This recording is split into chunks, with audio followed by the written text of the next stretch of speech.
Jobar, Jobar, keluar kau, teriak seorang lelaki di depan sebuah gubuk kecil dengan raut wajah yang sangat murka. Tidak begitu lama, keluarlah seorang pemuda tanggung yang kira-kira berumur 16 tahunan.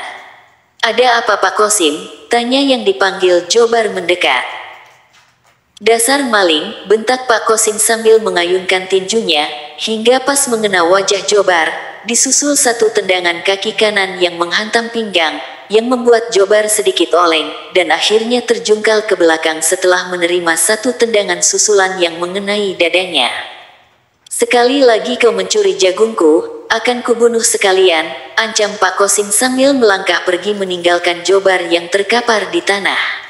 Sialan, dikira aku yang mencuri jagungnya, dasar tua bangka keparat, gerutu Jobar kesal. Jobar berdiri, dan duduk di teras tepas gubuknya, sambil membersihkan tanah yang menempel di baju dan celananya. Sedikit pun tidak terlihat Jobar merasakan sakit, bekas pukulan dan tendangan Pak Kosim. Dia malah pergi ke belakang gubuknya, memilih pohon singkong, lalu mencabutnya. Setelah serasa cukup, dia pun kembali ke depan gubuk dengan membawa beberapa buah singkong, mengambil kayu bakar, dan menyulutnya. Ketika api sudah terasa cukup besar, Jobar pun memasukkan singkong-singkongnya ke dalam api yang berkobar. Cukup lama menunggu singkong matang, Jobar masuk ke dalam gubuk, dan keluar membawa emuk besar yang berisi air teh. Dengan lahap Jobar memakan singkong bakar, dan sesekali disusul dengan meminum air tehnya. Setelah merasa kenyang, Jobar melinting rokok daun kawung, mengisap sambil bersandar di dinding bilik gubuknya. Dari kejauhan terlihat 3 orang sedang berjalan, yang semakin mendekat ke gubuknya. Ah, siapa lagi yang datang? Sepertinya aku belum pernah melihat mereka. Hei bocah ingusan, mana gurumu? Cepat suruh keluar si Amsar, si keparat itu, kata lelaki yang berdiri paling depan, yang kepalanya diikat dengan kain warna hitam. Oh, Ki Amsar bukan guruku, tapi dia kakekku, jawab Jobar tenang. Baguslah kalau kau cucunya, sekarang cepat panggil kakekmu itu, bentaknya. Tuh kakekku, jika kalian mau ketemu, silahkan, jawab Jobar sambil menunjuk pada sebuah kuburan yang tak jauh dari gubuknya. Haha, haha, ketiga orang lelaki itu ketawa.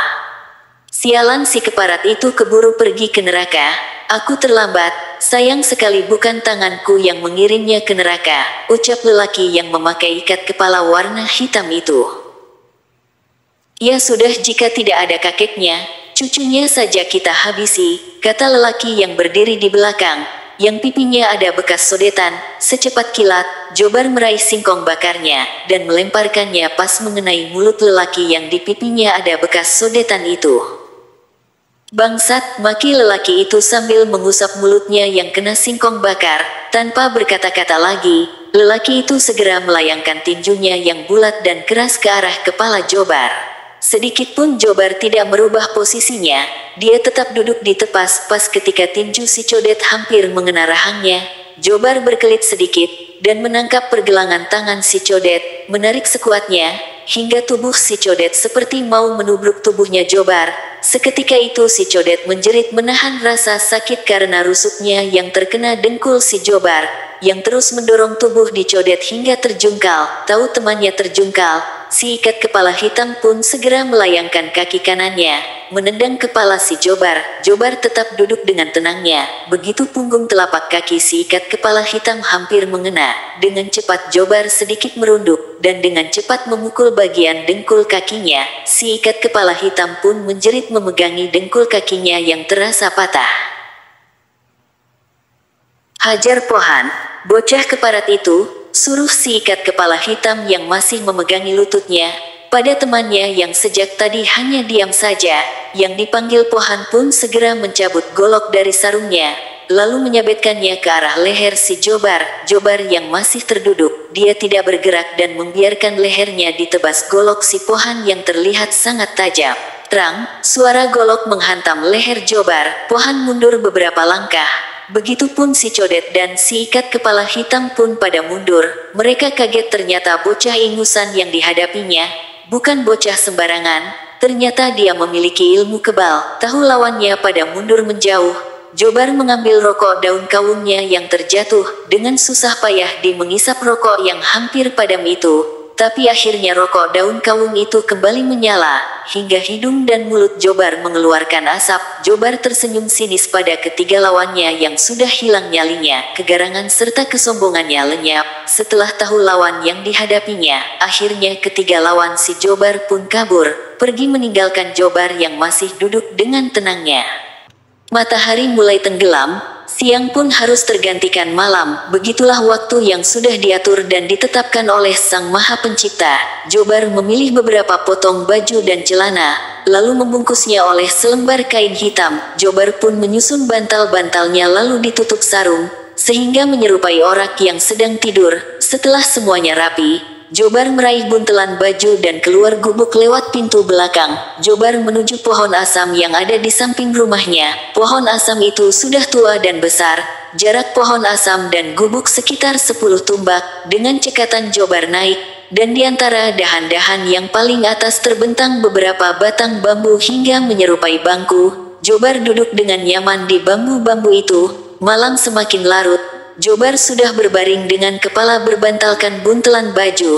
Langit hitam, tak satu pun bintang yang nampak. Jobar tersenyum ketika melihat ke arah gubuknya.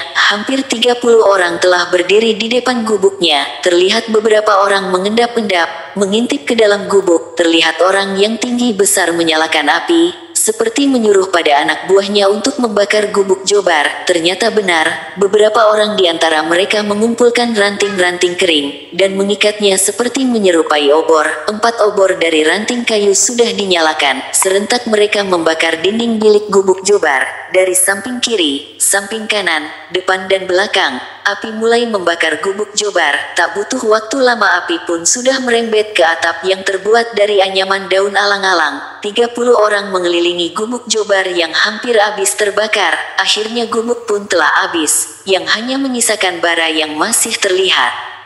Setelah memastikan semua terbakar, gerombolan orang-orang itu mulai meninggalkannya. Bukannya Jobar tak berani melawan, tetapi dia sengaja membiarkan gubuknya dibakar. Toh dalam gubuk itu tak ada apa-apa, selain baju-baju jelek yang sudah tidak layak pakai. Jobar menarik napas panjang, dia merasa lega setelah para gerombolan itu pergi.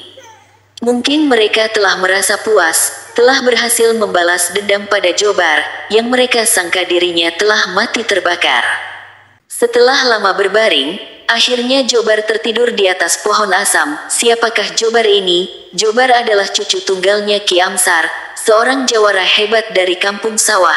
Sejak usianya 2 tahun, Jobar sudah dirawat dan diasuh oleh Ki Amsar. Kedua orang tua Jobar telah tewas oleh para perampok yang menyerang kampungnya. Untung saja Jobar masih bisa diselamatkan oleh Ki Amsar dari amukan api yang membakar rumah anaknya. Semua rumah yang ada di kampung itu dibakar oleh para perampok, dan semua warganya dibantai habis, kecuali anak-anak perawan dan harta benda mereka yang diangkut oleh para perampok. Dari sejak itulah Jobar tinggal bersama Ki Amsar di gubuk yang sekarang tinggal abunya. Bersambung